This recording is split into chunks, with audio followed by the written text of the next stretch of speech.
नमस्कार दोस्तों, स्वागत है आपका साध्य पीएचडी एकेडमी में। तो जैसे कि आपको पता है कि हमारा पीएचडी हो चुका है सब इंस्पेक्टर में और आगामी समय में हमको इसका प्री देखने को मिलेगा और उस प्री में सामान्य अध्ययन का वेटेज आपको अच्छा खासा देखने को मिलेगा। टोटल 35 सवाल आने वाले हैं और उन 35 सवालों में हमारा भारत का भूगोल भी उसी का एक हिस्सा है।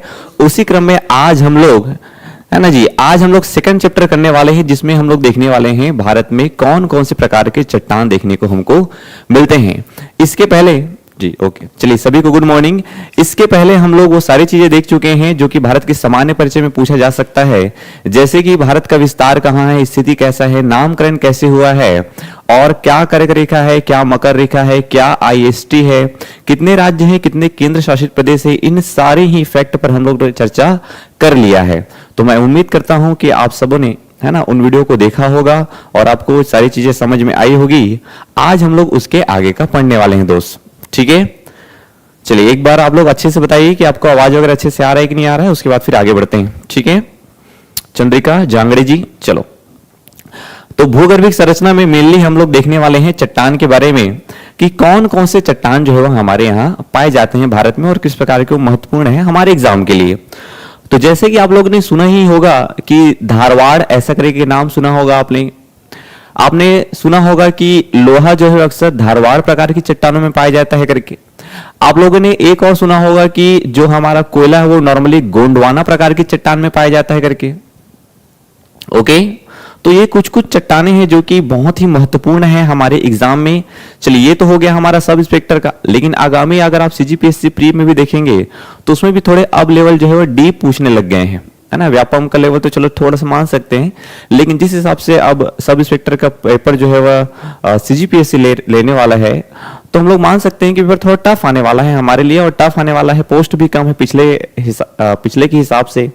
पिछले टाइम तो चलो 900 कुछ पोस्ट थे तो हमारे लिए एक पॉसिबिलिटी बन गई थी कि हाँ यार ठीक है करके, लेकिन अभी 341 पोस्ट में अगर हमारा तैयारी थोड़ा भी ऊपर नीचे हुआ तो फिर हमारे लिए ये थोड़ा दुख वाला बात हो जाएगा भैया, ठीक है। चलो हेडिंग डालिए सब लोग।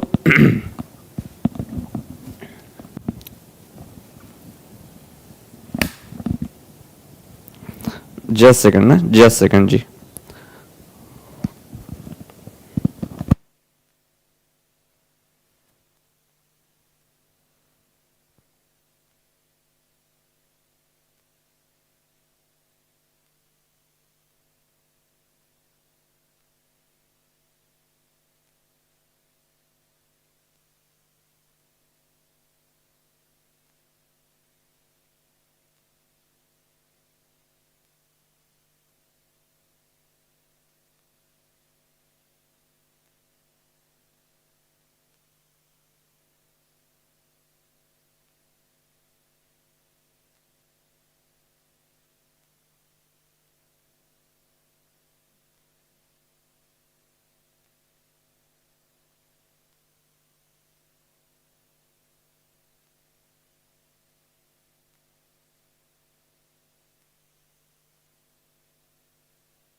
चलिए शुरू करते हैं, ठीक है। थोड़ा सा प्रॉब्लम हो गया था यार, है ना, इसलिए वॉइस नहीं आ पा रहा था।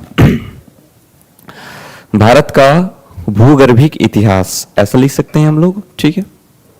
ये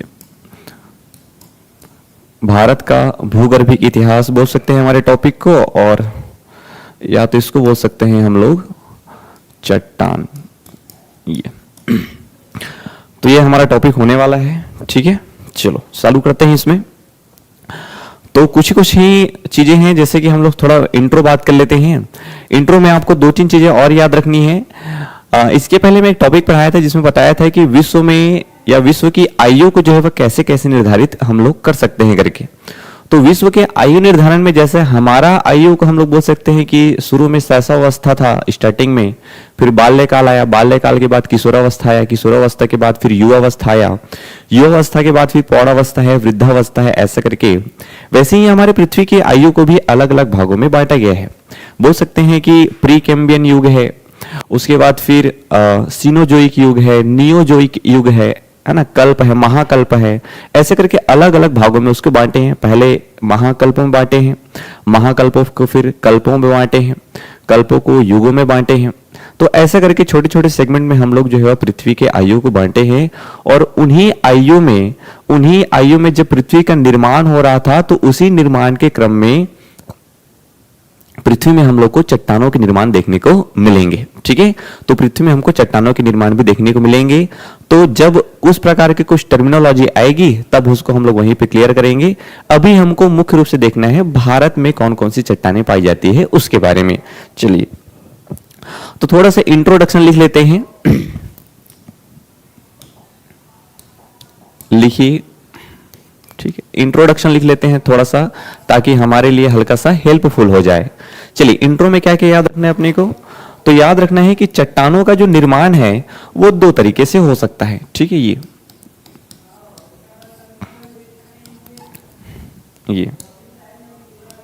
ठीक है, चट्टानों का अगर निर्माण की बात करेंगे, ये चट्टानों का अगर निर्माण की बात करेंगे तो इसमें हमको दो तरीके याद रखने हैं।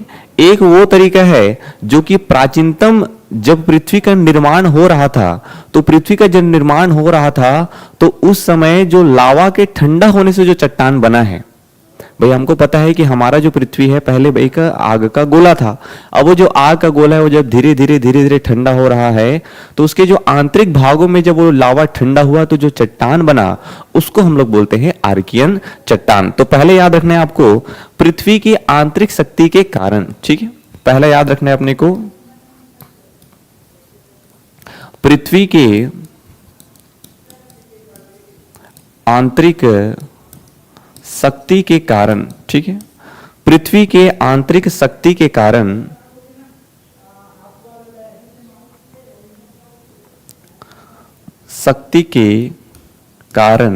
ठीक है, पृथ्वी की आंतरिक शक्ति मतलब वही, ठीक है, पृथ्वी के अंदर लावा जो ठंडा हो रहा है उसी की बात कर रहा है।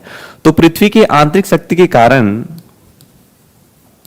निर्मित चट्टान, ये तो पृथ्वी के आंतरिक शक्ति के कारण जो निर्मित चट्टान है उसको बोलते हैं हम लोग आर्कियन चट्टान। ये आर्कियन चट्टान। ठीक है, तो पृथ्वी के अंदर जब लावा ठंडा हुआ तो उससे जो निर्मित चट्टान है उसको बोलते हैं आर्कियन चट्टान। सर जी, मनीष सर का क्लास क्यों नहीं हुआ है? अच्छा, मेरे को जानकारी नहीं है जी। ठीक है, आप दिए गए नंबर जो हमारा कोचिंग का नंबर है ना, वहां पे कॉल करिए, वहां आपको बताएंगे। ठीक है, एग्जैक्ट कारण क्या है करके। तो पृथ्वी के आंतरिक शक्तियों के कारण निर्मित जो चट्टान है उसको बोलते हैं आर्कियन चट्टान। अच्छा, ये जो आर्कियन चट्टान है ये सबसे पुराना चट्टान है, इसका निर्माण जो है वो सबसे पहले हुआ है। तो जो भी पुरानी चीजें बहुत पहले बनी हुई हैं, क्या अभी भी वो उसी प्रकार की ही होगी? क्या नहीं, समय के साथ साथ उसमें क्या देखने को मिलेगा, थोड़ा बहुत धीरे धीरे उसमें चेंजेस देखने को मिलते हैं। जैसे कि हम जैसे बचपन में थे अभी वैसे नहीं है, हमें भी थोड़ी बहुत चेंजेस आ रही है। तो वैसे ही पृथ्वी का निर्माण जब शुरुआत के समय को देखेंगे तो उसमें उसकी स्थिति परिस्थिति, उसका संरचना अलग था और अभी के कंडीशन में अलग है।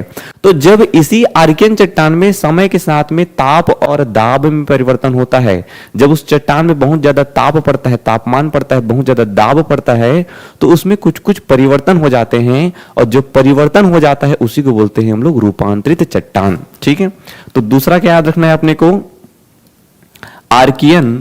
ठीक है, ये आर्कियन चट्टान,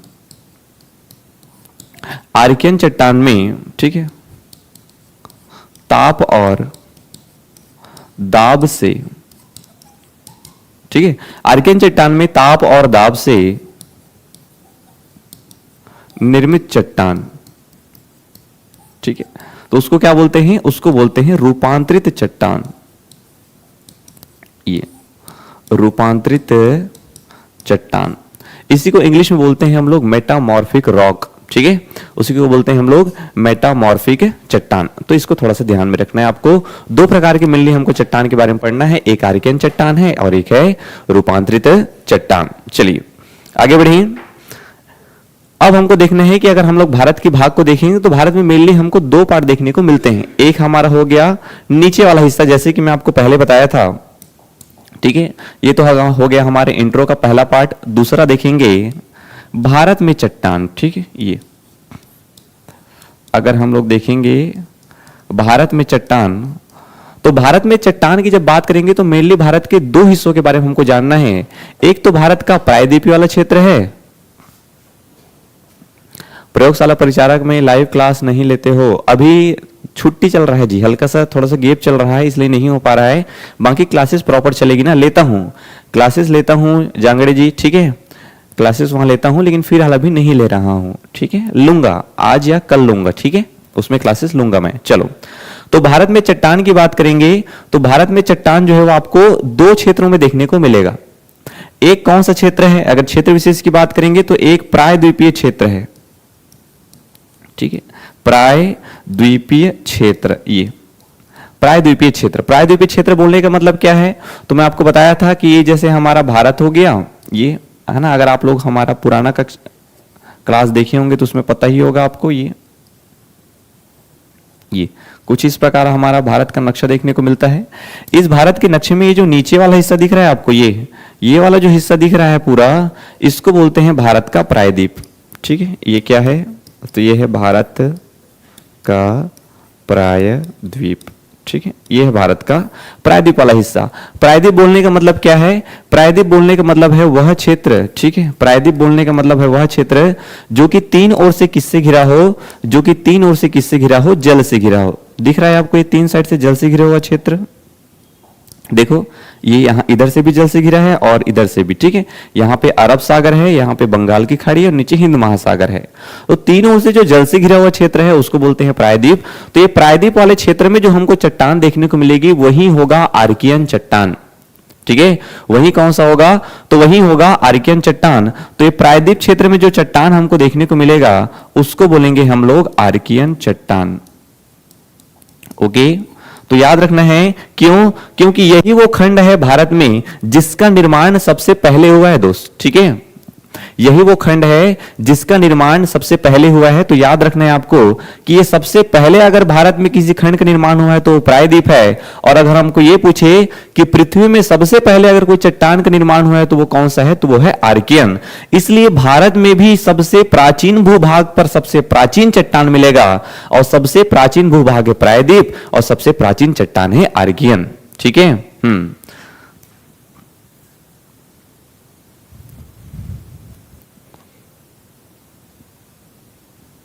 प्रयोगशाला परिचारक में एग्जाम दिलाना पड़ेगा दोस्त, ठीक है, एग्जाम दिलाना पड़ेगा, एग्जाम के हिसाब से होगा, परसेंटेज वाइज नहीं हो पाएगा। चलो, तो भारत में चट्टान की बात करेंगे तो प्रायद्वीपीय क्षेत्र है और इस प्रायद्वीपीय क्षेत्र में जो चट्टान पाई जाती है उसको बोलते हैं आर्कियन चट्टान। ये आपको थोड़ा ध्यान में रखना है, ठीक है। चलो और देख लेते हैं दूसरा, ये तो हो गया प्रायद्वीप। दूसरा याद रखना है मैदानी क्षेत्रों में, ये मैदानी क्षेत्र में, तो मैदानी क्षेत्र में जो हमको चट्टान देखने को मिलेगी, ये वाला जो मैदानी एरिया है आपका, ये वाला जो पूरा मैदानी एरिया है, ये यहां से ये जो पूरा मैदानी क्षेत्र आपको देखने को मिल रहा है, इस मैदानी क्षेत्र में हमको जो भी चट्टान देखने को मिलेगा वो चट्टान किस प्रकार का होने वाला है, ठीक है, ये मैदानी क्षेत्र है, ये, ठीक है, मैदानी क्षेत्र। क्यों? क्योंकि यहीं पे हमको नदियां देखने को मिलेगी, गंगा यमुना ये सारी नदियां यहीं पे देखने को मिलेगी, ठीक है, हाँ, ये सारी नदियां हमको यहीं पे देखने को मिलेगी। तो नदियां अपने द्वारा जो है मिट्टी बहा के लाती है और आसपास में मैदानों का निर्माण करती है।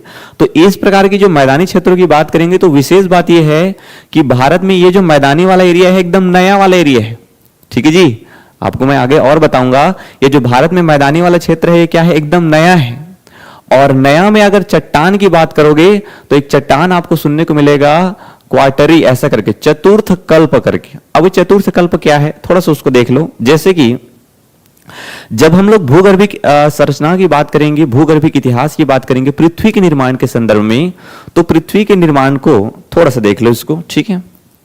चलो थोड़ा सा हमको पृथ्वी का निर्माण जानना पड़ेगा, तब कहीं जाके क्लियर हो पाएगा। ये पृथ्वी का निर्माण, कॉन्सेप्ट को समझना बहुत जरूरी है, ठीक है। पृथ्वी का निर्माण, तो पृथ्वी के निर्माण को क्या करते हैं हम लोग, महाकल्प में बांटे हैं, ठीक है। ये महाकल्प में विभाजन, किसको, निर्माण के समय को। तो पृथ्वी के निर्माण का जो समय है उसको हम लोग बड़े बड़े महाकल्पों में बांटे हैं, ठीक है। अब वो महाकल्प बोलने से मतलब क्या है, तो महाकल्प में याद रखना है, जैसे आपको एक समय देखने को मिलेगा जिसको बोलते हैं प्री कैम्ब्रियन, ठीक है। ये ठीक है, क्या बोलते हैं उसको, प्री कैम्ब्रियन। ये प्री कैम्ब्रियन, प्री कैम्ब्रियन के बाद आपको 3 और याद रखने हैं। एक को बोलते हैं पैलियोजोइक, पैलियोजोइक, एक को बोलते हैं मीसोजोइक, और एक को बोलते हैं सीनोजोइक। ये अब ये पैलियोजोइक, मीसोजोइक, सीनोजोइक क्या है, तो ये सब महाकल्प के नाम है। और महाकल्प के नाम बोलने से क्या मतलब है, तो ये उस समय को बता रहा है जब हमारी पृथ्वी का निर्माण हो रहा है। तो आज से अगर हम लोग 4560 मिलियन ईयर, ठीक है, ये एम का मतलब क्या है, मिलियन ईयर, आज से 4560 मिलियन ईयर से लेके अगर हम लोग 560 मिलियन ईयर की बात करें, ठीक, कब, 560 मिलियन ईयर, ये बात समझ में आ रही है आप लोग को।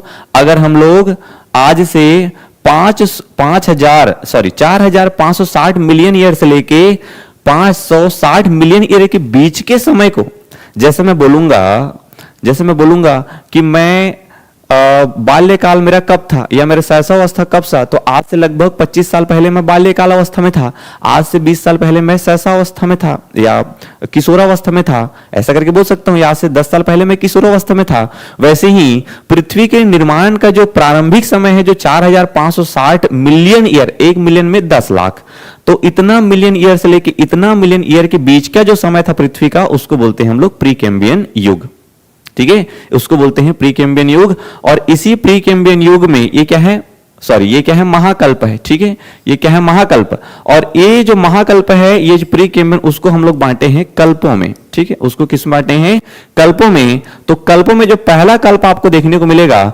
उसको बोलते हैं हम लोग एजोइक, एजोइक कल्प, ये एजोइक कल्प।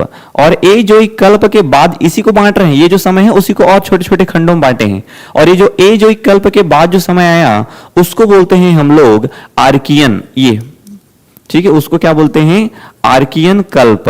तो इसी आर्कियन कल्प में क्या हो रहा है, इसी आर्कियन कल्प में हमको आर्कियन नाम के चट्टान का देखने को मिल रहा है, या ये वो टाइम पीरियड है जिसमें चट्टान का निर्माण हुआ है, ठीक है। गुड मॉर्निंग सुनीता जी, ये वो टाइम पीरियड है जिसमें चट्टान का निर्माण हुआ है, इसलिए इस टाइम पीरियड के नाम पर उस चट्टान का नाम पर क्या पड़ गया, आर्कियन चट्टान। वैसे ही तीसरा हमको देखने को मिलेगा इसमें प्रोटेरोजोइक, ये प्रोटेरोजोइक कल्प। ये मोटा मोटा अगर इसके टाइम पीरियड की बात करेंगे तो ये आपको देखने को मिलेगा 4560 से लेके 2500 के आसपास, ठीक है, हाँ लगभग ये 4000, ये 4000 मिलियन ईयर, ठीक है। और ये 4000 मिलियन ईयर से लेके 2500 वाला ये है 2500, और ये 2500 लेके ये 560, ओके, 2500 से लेके 560 मिलियन ईयर। तो इस वाला जो टाइमिंग है 4000 से लेके 2500 मिलियन ईयर के जो बीच का समय है, उस समय को बोलते हैं आर्कियन कल्प। और इस आर्कियन कल्प में जो चट्टान का निर्माण हुआ उसको बोलते हैं आर्कियन चट्टान। ये तो ये क्या है, बहुत प्राचीन वाला समय है। वैसे ही जब हम लोग इस सीनोजोइक काल में आते हैं, जब ऐसे आगे बढ़ते हुए आते हैं, जैसे 560 से लेके मैं और आगे बढ़ूंगा, ठीक है, ये जो टाइमिंग देखने को मिलेगा आपको 560 से लेके, ठीक है, 560 से लेके 248, ठीक है, 248 देखने को मिलेगा, 248 मिलियन ईयर। और ये 248 मिलियन ईयर से लेके ये मेरे को देखने को मिलेगा लगभग 65, ठीक है, ये मेरे को देखने को मिलेगा 65। और 65 मिलियन ईयर से लेके वर्तमान का जो समय है उसको बोलते हैं सीनोजोइक। तो ये समझ में आ रहा है आपको, पृथ्वी के निर्माण का जो पहला टाइम है उसको प्रीकेम्बियन, उसके बाद के समय को पैलियोजोइक, उसके बाद समय को मीसोजोइक, उसके बाद के समय को सीनोजोइक। तो सबसे प्राचीन है प्रीकेम्बियन, सबसे नवीन क्या है, तो सबसे नवीन है ये सीनोजोइक। ऐसा करके ध्यान रखना यार। तो इस वाले टाइम में जो चट्टान बन रहा है, या इस वाले महाकल्प को और कल्पों में बांटे क्या है, ये एजोइक, आर्कियन और ये प्रोटेरोजोइक। ओके तो इस आर्कियन में जो चट्टान बना उसी को क्या बोल रहे हैं हम लोग, सॉरी, इस आर्कियन कल्प में जो चट्टान बना वो है आर्कियन।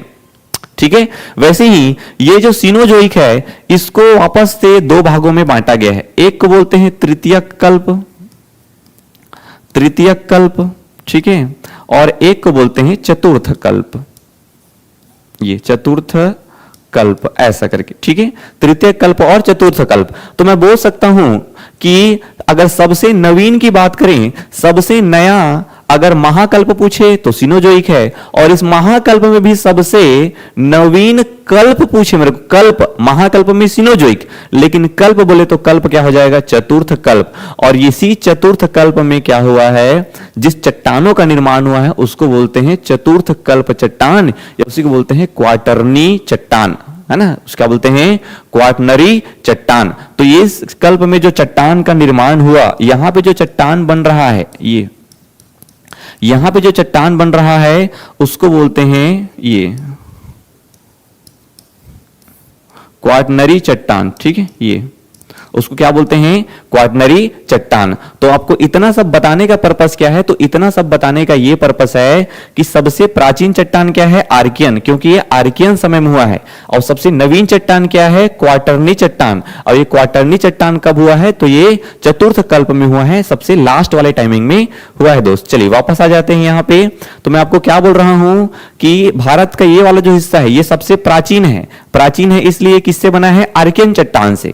भारत का ये जो मैदान वाला हिस्सा है ये सबसे नया है, और सबसे नया है इसलिए ये मैदानी क्षेत्र किससे बना है, तो याद रखना है क्वाटरनरी चट्टान से बना है दोस्त। ठीक है, बताओ इतना समझ में आया, कॉम्प्लेक्स है थोड़ा सा लेकिन काम का तो है। ये क्वाटरनरी चट्टान, क्वाटरनरी चट्टान ये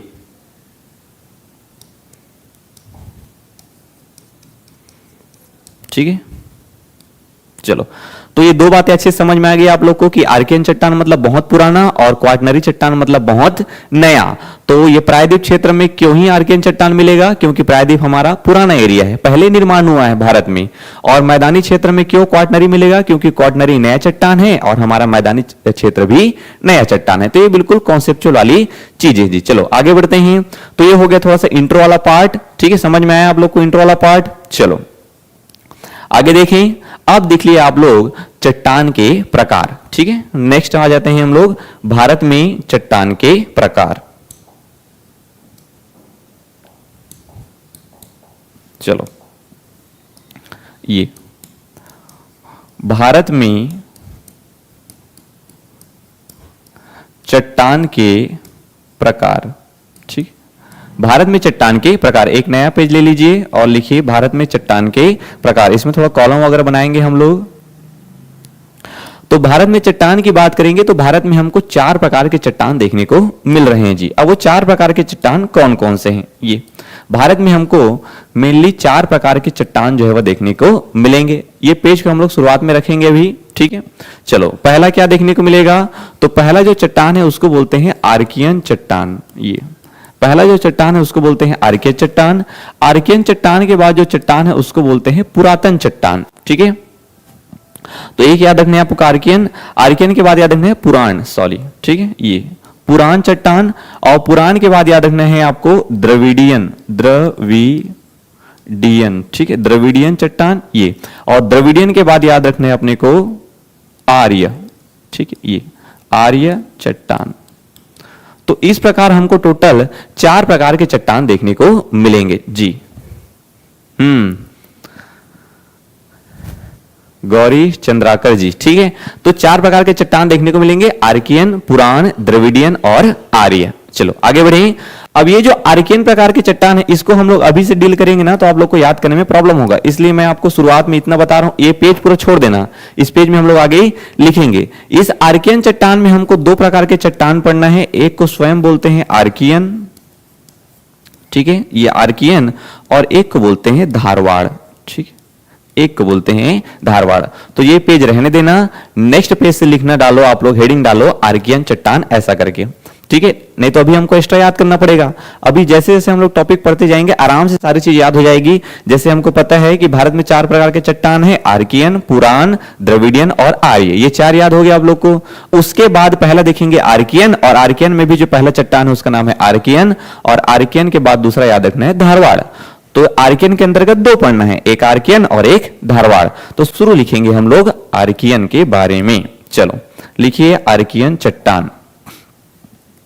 ये आर्कियन चट्टान, ठीक है। आर्कियन चट्टान के बारे में क्या क्या याद रखना है अपने को, तो थोड़ा सा जगह आप लोग अपने मैप में रखेंगे, न्यू पेज से चालू करना है इसको। थोड़ा सा जगह आप लोग कॉपी में रखेंगे मैप बनाने के लिए, क्योंकि हमको पता होना चाहिए आर्कियन चट्टान भारत में कहां कहां पाया जाता है करके। तो जो पहला पेज है वो यहां पे मैं रख रहा हूं किसके लिए, मैप बनाने के लिए। ठीक है, ये आप लोग बड़ा सा मतलब ठीक ठाक कम से कम 50% एरिया में मैप बनाएंगे ताकि आपको अच्छे से समझ में आए। इतना दिन हो गया है हमारे क्लास को, मैं उम्मीद कर रहा हूं कि आप लोग मैप बनाना सीख गए होंगे। ये तो ये हो गया हमारा भारत वाला एरिया। ठीक है, ग्रेनाइट और नीस, ठीक है जी, वेरी गुड, है ना। इस प्रकार के चट्टान आपको देखने को मिलेंगे। चलो आर्कियन चट्टान के बारे में लिखिए। सबसे पहले देखेंगे हम लोग कि आर्कियन चट्टान का निर्माण कैसे हुआ है। ठीक, आर्कियन चट्टान का याद रखना है अपने को निर्माण। ये सबसे पहले देखेंगे उसके निर्माण के बारे में। तो आर्कियन में आपको बताया हूं कि तप्त लोहा के तप्त पृथ्वी के ठंडे होने से बना है, तप्त लावा के ठंडे होने से बना है जी। ठीक है, तो सबसे पहले लिखेंगे पृथ्वी के लावा या तप्त पृथ्वी के ठंडा होने से निर्मित चट्टान। ठीक है, ये ध्यान में रखना है आपको। निर्माण के बारे में बताना है। सर ज्योग्राफी का मेरा फर्स्ट क्लास है सर जी। अच्छा, आपका फर्स्ट क्लास है जी। चलिए, आप लोग को समझ तो आ रहा होगा, वैसे तो एकदम बिल्कुल नया है चट्टान वाला टॉपिक। आज हमारा पहला टॉपिक है। तो गौरी चंद्राकर जी, आपको समझ में आ रहा है ये चट्टान। तो निर्माण में याद रखना है पृथ्वी के लावा और तप्त पृथ्वी के ठंडा होने से जो निर्मित चट्टान है उसको क्या बोलते हैं हम लोग, उसको बोलते हैं आर्कियन चट्टान। ठीक है, ये तो ये तो हो गया कैसे हुआ है निर्माण ऐसा करके। निर्माण के बारे में दूसरा बात हमको ये याद रखना है। ठीक है, ये तो निर्माण हो गया कैसे हुआ है करके। उसके बाद क्या निर्माण के बारे में सवाल बनता है कि कब हुआ है करके। ठीक है, ये दूसरा बात याद रखना है, कैसे हुआ है, उसके बाद कब हुआ है। तो कैसे हुआ है बोलेगा तो बता लेंगे आप लोग कि पृथ्वी के अंदर जो लावा है वो ठंडा हुआ है, तब आर्कियन चट्टान का निर्माण हुआ है। और कब हुआ है बोलेगा तो वही आर्कियन युग में हुआ है। ठीक है, कब हुआ है बोलेगा तो आर्कियन युग में हुआ है। ये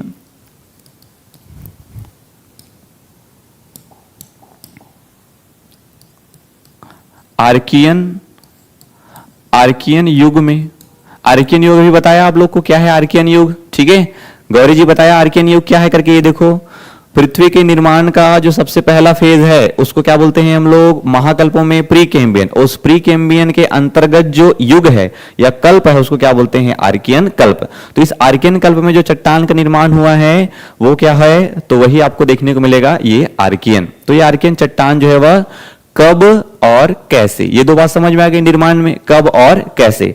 अच्छा, कब और कैसे के साथ साथ में हमको यहीं पे कुछ विशेष बातें भी ध्यान में रखनी है जो कि इसी से रिलेटेड है, निर्माण से रिलेटेड है। अच्छा, ये बताओ मेरे को कि ये सबसे पहले जब एकदम प्राचीन पढ़ा होगा तो तुमको अगर ये पूछ ले कि भारत का सबसे प्राचीनतम चट्टान है करके, तब भी तुम किसको लगाओगे, आर्कियन को। क्यों, क्योंकि यही सबसे पहले बना है। तो इसी के साथ में कुछ विशेष बातों को याद रखना है कि भारत का सबसे प्राचीनतम चट्टान है ये। भारत का सबसे प्राचीनतम चट्टान अगर हमको बोले तब भी हमको क्या ध्यान में रखना है, तब भी हमको ध्यान में रखना है इसी के बारे में, आर्कियन चट्टान के बारे में। अच्छा, ये भारत का प्राचीनतम चट्टान है और सबसे पहले इसी का निर्माण हुआ है। तो मैं एक बात और बोल सकता हूं कि ये भारत का मूलभूत चट्टान है करके। ठीक है, ये सारे सवाल पूछता है कि भारत का प्राचीनतम चट्टान क्या है, भारत का मूलभूत चट्टान क्या है, तो ये सब आपको ध्यान में रखना है। तो बोल सकता हूं कि भारत का, ठीक है, भारत का मूलभूत चट्टान है ये, ठीक है, भारत का प्राचीनतम चट्टान है, भारत का मूलभूत चट्टान है, ऐसा करके बोल सकता हूं। ठीक है, बोल सकता हूं मैं ऐसा। अच्छा, तो ये बताओ, क्या लावा पृथ्वी के ऊपरी हिस्से में पाया जाता है कि लावा पृथ्वी के एकदम आंतरिक वाले हिस्से में पाया जाता है? तो लावा तो पृथ्वी के आंतरिक वाले हिस्से में पाया जाता है। तो मैं बोल सकता हूं कि ये जो चट्टान है वो एकदम गहराई में पाया जाएगा। तो यहां से मेरे को और क्या पता चल रहा है कि प्राचीनतम है, एकदम पुराना है, मूलभूत चट्टान है और पृथ्वी की गहराई में विद्यमान है। जी, पृथ्वी की गहराई में विद्यमान है करके मैं याद रख सकता हूं। तो निर्माण से मेरे को ऐसे छोटी छोटी चीजें याद हो रही है। और याद रखना है कि लावा से बना है तो सर्वाधिक क्या है, कठोर है। ठीक है, ये सर्वाधिक कठोर चट्टान है ये। ओके, सर्वाधिक कैसा चट्टान है, तो सर्वाधिक कठोर चट्टान है। तो पहले मैं बोला कि निर्माण कब होता है या कैसे हुआ है, कब हुआ है पूछ ले तो आर्कियन में हुआ है, और आर्कियन में हुआ है इसलिए सर्वाधिक प्राचीन है ना, और सबसे प्राचीन है इस। और निर्माण कैसे हुआ है बोलेगा तो लावा के ठंडा होने से हुआ है, इसलिए क्या है, सबसे कठोर है, सबसे मूलभूत चट्टान है और पृथ्वी में सर्वाधिक गहराई में पाए जाने वाला चट्टान है। Okay, thank you so much ji. ठीक है, समझ में आ रही ये चीजें, चार बातें यहीं से रिलेट करके बता रहा हूं आपको ताकि ये चीजें तुरंत आपको याद हो जाए। चलो, ये तो हो गया निर्माण कब और कैसे। तो कब बोले तो आर्कियन में, कैसे हो तो लावा के ठंडा होने से। तो कब में हमको 2-3 बातें याद रखनी है और कैसे में भी 2-3 बातें यहां पर रिलेक्ट करके याद रखनी। ये हो गया निर्माण। चलो, निर्माण के बाद देखते हैं कि कहां कहां फैला हुआ है विस्तार। ठीक है, निर्माण के बाद देखते हैं इसका विस्तार। ठीक है गौरी जी, चलो निर्माण के बाद देखते हैं कि ये कहां कहां फैला हुआ है, कहां कहां विस्तार हमको देखने को मिलेगा। तो विस्तार के लिए आपको भारत का मैप जो है वो ठीक ठाक थोड़ा सा बनाने आना चाहिए। ये केरल है और ये तमिलनाडु है, ये आंध्र प्रदेश है, ये तेलंगाना है, ये गोवा है, ये कर्नाटक है। ऐसे करके अगर आप पहली बार क्लास अटेंड कर रहे हैं तो थोड़ा सा इसमें समय ले सकते हैं मैप बनाने में। बाकी मैप बनाना आप आराम से सीख जाएंगे, इसकी गारंटी मैं ले सकता हूं, क्योंकि इतने सारे बच्चे सीख चुके हैं तो हम भी सीख जाएंगे यार। हम कोई विशेष बच्चे तो नहीं है कि हमको नहीं आएगा वाला बात। ठीक है, सीख जाएंगे आराम से ये। चलो, इतना हो गया हमारा मैप में। तो ये हमको कहां कहां देखने को मिलेगा, आर्कियन चट्टान। तो आर्कियन चट्टान के बारे में आपको पहले बात बताया हूं कि आर्कियन चट्टान मैक्सिमम हमको ये नीचे वाले हिस्से में देखने को मिलेगा, क्योंकि नीचे वाले हिस्से को ही बोलते हैं हम लोग प्रायद्वीप, है ना। नीचे वाले हिस्से को ही क्या बोलते हैं, प्रायद्वीप बोलते हैं। तो इसी हिस्से में देखने को मिलेगा। तो याद रखना है आपको, प्रायद्वीप में आपको ये पूरा एरिया, ठीक है, केरल तमिलनाडु वाला क्षेत्र हो गया पूरा, ये केरल तमिलनाडु वाला क्षेत्र हो गया। यहां से ये पूरा कर्नाटक वाला एरिया हो गया, कर्नाटक वाला एरिया। ये यहां रखना है आपको, ये तेलंगाना वाला एरिया थोड़ा सा, ठीक है, तेलंगाना वाला क्षेत्र ये पूरा ऐसे करके, सॉरी तेलंगाना नहीं, महाराष्ट्र वाला एरिया या छत्तीसगढ़ का ये पूरा एरिया ऐसे, इधर नीचे इधर उड़ीसा वाला एरिया ऐसे, ये पूरा एरिया। ठीक, यहां पे आपको थोड़ा सा ये वाला एरिया याद रखना है, ये पूरा ये छत्तीसगढ़ हो गया। देखो मैप वाइज पढ़ने से फायदा क्या होता है, आपको रटना नहीं पड़ेगा मैक्सिमम चीजों को। ये ऊपरी उड़ीसा वाला एरिया भी पाया जाएगा इसमें, ये यहाँ जो मेघालय वाला क्षेत्र है उस एरिया में भी पाया जाएगा ये, ठीक है। ये सिक्किम के इधर थोड़ा सा पाया जाएगा। ये वाला जो एरिया दिख रहा है आपको, राजस्थान और मध्य प्रदेश वाला एरिया, यहाँ पे आपको देखने को मिलेगा। बात समझ में आ रही है? तो आपको स्पष्ट रूप से देखने को मिल रहा है। जैसे कि मैं लिख देता हूं यहाँ पे ताकि आपके लिए आसानी हो जाए, बिल्कुल, है ना। ये क्या है, केरल है। तो ये केरल वाले क्षेत्र में आप देखो, इसी को अगर मैं थ्योरी में लिखूंगा तो पागल हो जाएंगे, मर जाएंगे याद करते करते। और इधर क्या है, तमिलनाडु है, ठीक है। ये तो इसका मतलब इसका विस्तार केरल में भी है, तमिलनाडु में भी है। ये क्या है, तो ये है कर्नाटक। तो इसका विस्तार हमको कर्नाटक में भी देखने को मिलेगा। इसका विस्तार हमको कहां कहां देखने को मिल रहा है, तो इसका विस्तार हमको महाराष्ट्र में देखने को मिल रहा है, ठीक है, और दक्षिण छत्तीसगढ़ में देखने को मिल रहा है। और कहां देखने को मिल रहा है, तो दक्षिण ओडिशा में देखने को मिल रहा है। तो ये हमको देखने को मिल रहा है, ठीक। ये क्या है, तो याद रखना है, ये वाला जो एरिया है वो पूछता है कि दक्षिण पूर्वी, दक्षिण पूर्वी राजस्थान में देखने को मिल रहा है। अब ये दक्षिण पूर्वी राजस्थान बोलने का मतलब क्या है, तो ये हो गया उत्तर, ये हो गया दक्षिण, ये हो गया पूर्व और ये हो गया पश्चिम। तो ये दक्षिण और पूर्व के साइड में है, इसलिए इसको बोल रहे हैं दक्षिण पूर्व। ठीक, वैसे ही ये वाला एरिया जो दिख रहा है आपको, ये पूरा छत्तीसगढ़ वाला एरिया है। ठीक है, ये छत्तीसगढ़ वाला ये क्षेत्र देखने को मिल रहा है। प्लस ये जो झारखंड वाला एरिया है, इसको छोटा नागपुर का पठार बोलते हैं। ये तो छोटा नागपुर का पठार, ठीक है, छोटा नागपुर का पठार, ये छोटा नागपुर के पठार वाले क्षेत्र में है। ये जो है आपको देखने को मिलेगा मेघालय का पठार है, मतलब मेघालय है ये, तो मेघालय का पठार, ये मेघालय के पठार वाले क्षेत्रों में देखने को मिल रहा है। तो ऐसा करके हमको रटने की आवश्यकता नहीं पड़ेगी दोस्त, है ना। अगर हम लोग ऐसा लिखेंगे तो हमको रटने की आवश्यकता नहीं पड़ेगी, हमको एकदम क्लियर समझ में आ जाएगी कि हाँ भैया सिक्किम में थोड़ा सा मिलेगा अपने को, इधर मेघालय में मिलेगा। उसके लिए क्या होना चाहिए, आपके पास थोड़ा मैप की जानकारी होनी चाहिए भैया, थोड़ा सा आपको मैप बनाना आना चाहिए, और कुछ नहीं कम से कम तुमको राज्य पता होना चाहिए कि कहाँ पे कौन कौन सा राज्य है करके। उसके बाद एकदम आराम से ये समझ में आ जाएगा। ओके, तो ये हो गया प्रायद्वीप भारत का विस्तार। ठीक है, और विस्तार में हमको देखने को मिल रहा है कि बहुत सारे एरिया में देखने को मिल रहा है ये। अब बहुत सारे एरिया में देखने को मिल रहा है तो मैं क्या क्या लिख सकता हूं इसके बारे में, तो बहुत सारे एरिया में देखने को मिल रहा है तो मैं लिख सकता हूं कि भारत के लगभग 2/3, 2/3 भाग में इसका विस्तार है। ठीक है, लिखिए भारत के 2/3, ठीक है, 2/3, 2/3 भाग में विस्तार,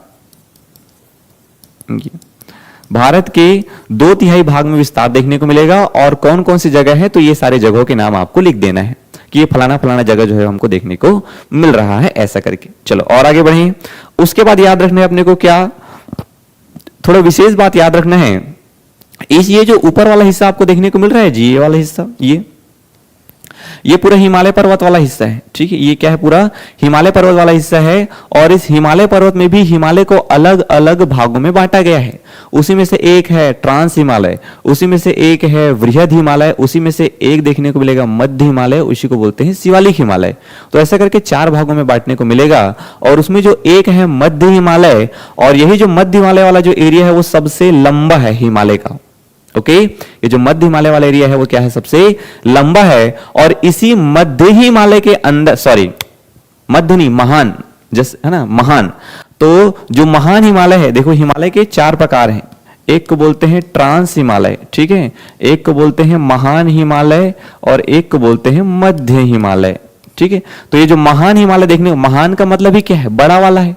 ठीक है, बड़ा है, बहुत बड़ा है, वृहद हिमालय बोलते हैं उसी को। तो ये जो महान हिमालय है, इसी महान हिमालय के नीचे जो चट्टान है, ठीक है, इसी महान हिमालय के नीचे जो चट्टान है उसमें कौन सा चट्टान है, तो उसमें आर्कियन चट्टान है, ये भी याद रखना है। तो सवाल ये पूछता है कि महान हिमालय के नीचे जो रीढ़ की हड्डी के समान, जैसे मैं क्या हो गया, महान हिमालय हो गया, तो मेरे मैं अगर महान हिमालय हूं तो मेरे पीछे में क्या है, रीढ़ की हड्डी है। तो वैसे ही ये जो महान हिमालय है उसके अंदर जो चट्टान है वो क्या है, तो वो है आर्कियन चट्टान। तो विशेष रूप से याद रखना है आपको कि इन क्षेत्रों में तो हमको देखने को मिलता ही है, लेकिन हमको यहां पे भी देखने को मिलता है ये। ठीक है, याद रखना है आपको महान हिमालय। ठीक है, क्या लिखना है, महान हिमालय के गर्भ में, महान हिमालय के नीचे, ये महान हिमालय के नीचे भी हमको क्या देखने को मिलेगा, तो हमको ये चट्टान देखने को मिलेगा। याद रखना है अपने को विशेष में, महान हिमालय, ये महान हिमालय, महान हिमालय के नीचे, महान हिमालय के नीचे या महान हिमालय के गर्भ में, ठीक है, एग्जैक्ट जो लिखा हुआ है, महान हिमालय के गर्भ में रीढ़ की हड्डी के समान, ठीक है, ये विस्तृत है। तो अगर आपको ये पूछे कि महान हिमालय के गर्भ में हमको कौन सी चट्टान देखने को मिलेगी, हाँ बड़ा हिमालय, ठीक है, महान हिमालय है ना एक्चुअल में, तो महान हिमालय के गर्भ में हमको जो चट्टान देखने को मिलेगा उसको क्या बोलते हैं, तो उसको बोलते हैं हम लोग आर्कियन चट्टान। तो ये हो गया विस्तार। ठीक है, तो पहले हम लोगों ने देखा निर्माण, निर्माण के बाद, निर्माण में 2 चीजें, एक कब बना है और एक कैसे बना है। और कब बना है और कैसे बना है से रिलेटेड देखे हम लोग 4 इंपॉर्टेंट बातें, उसके बाद देखे हैं विस्तार। चलिए आगे बढ़िए, नेक्स्ट लिख लेते हैं हम लोग विस्तार के बाद उपलब्धता। यहां पे हमको क्या क्या देखने को मिलेगी। उपलब्धता में हम लोग को देखने वाले हैं हमको यहां पे क्या क्या देखने को मिलेगा। तो यहां पे हमको धात्विक और अधात्विक दोनों ही प्रकार के खनिज देखने को मिलेंगे। धात्विक और अधात्विक, ठीक है, ये खनिज की उपलब्धता है ये।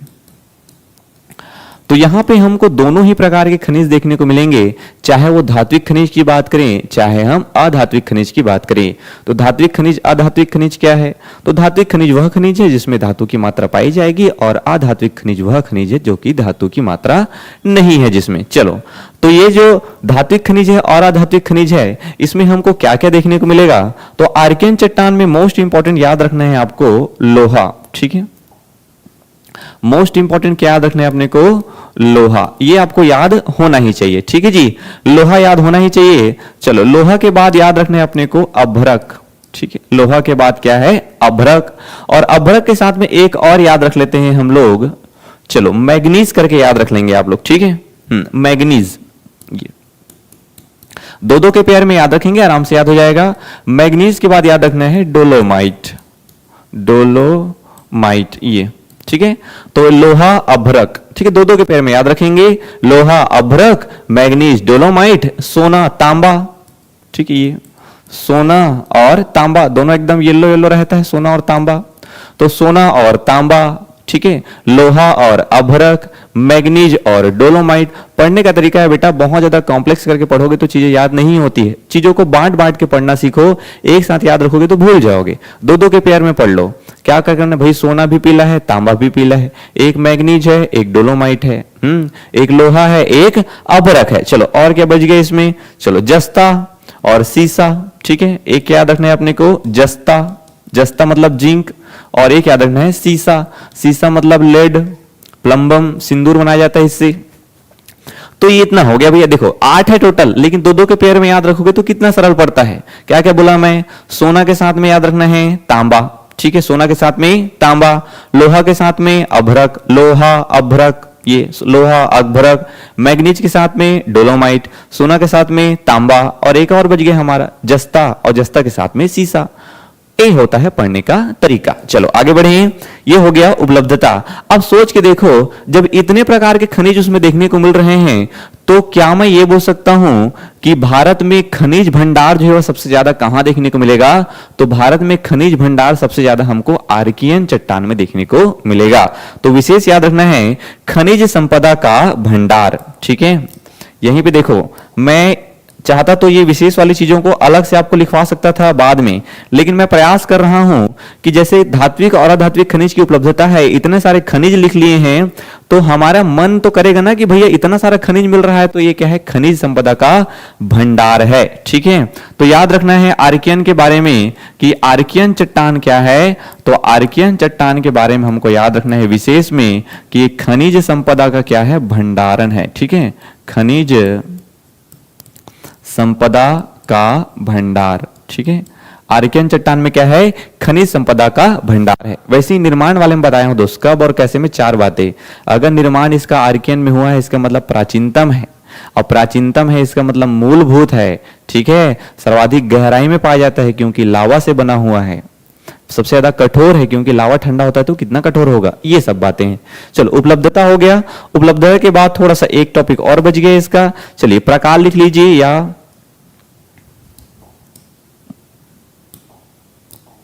ठीक, नेक्स्ट लिखिए उपलब्धता के बाद प्रकार, ये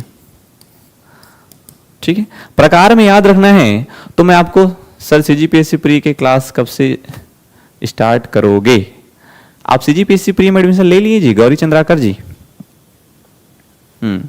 सीजीपीएससी प्री का अभी एग्जैक्ट जानकारी नहीं है ना, जैसी जानकारी होगी तो मैं आपको बताऊंगा। बशर्ते आप बता रहा हूँ ना, वहाँ टेलीकॉलर जो है उनको कॉल करिएगा आप हमारे दिए गए नंबरों पर, उसके बाद से चालू कर सकते हैं दोस्त, ठीक है। चलो, तो प्रकार देख रहे हैं हम लोग। अब प्रकार में मैं आपको क्या बताया आर्कियन के बारे में, तो आर्कियन के बारे में ये बताया कि आर्कियन एकदम पुराना चट्टान है, और पुराना चट्टान है तो मैं आपको ये भी बताया हूं कि समय के साथ साथ उसमें क्या होता रहेगा, परिवर्तन होते रहेगा, रूपांतरण होते रहेगा वो। तो याद रखना है, उसी रूपांतरित हो रहे चट्टान के आधार पर इसको अलग अलग भागों में बांटा गया है। तो याद रखना है कि कैसा चट्टान है, बहुत ज्यादा ही रूपांतरित हो चुका है, एकदम बोल सकते हैं छिन्न भिन्न हो गया है, ठीक है। तो याद रखना है कि इसका जो मौलिक रूप है वो बहुत ज्यादा नष्ट हो चुका है ना, और ये क्या हो चुका है, रूपांतरित हो चुका है। तो याद रखना है कि रूपांतरण के आधार पर, ये रूपांतरण के आधार पर, रूपांतरण के आधार पर 3 प्रकार से बांट सकते हैं हम लोग दोस्त, ठीक है। इसको कितने भागों में बांट सकते हैं, 3 भागों में बांट सकते हैं। एक को बोलते हैं ग्रेनाइट, ठीक है, एक को बोलते हैं ग्रेनाइट। किसी किसी बुक में आपको ग्रेनाइट देखने को मिलेगा, किसी किसी बुक में नहीं देखने को मिलेगा, तो इसको ना लिखे तो ज्यादा अच्छा है, क्योंकि ऑथेंटिक सोर्स में ग्रेनाइट नहीं देखने को मिलता है। ऑथेंटिक सोर्स में हमको 2 ही देखने को मिलता है, एक को बोलते हैं नीस, ठीक है, और एक को बोलते हैं सिस्ट। ये तो 2 प्रकार की चट्टानें आपको देखने को मिलेगी, एक को बोलते हैं नीस और एक को बोलते हैं सिस्ट।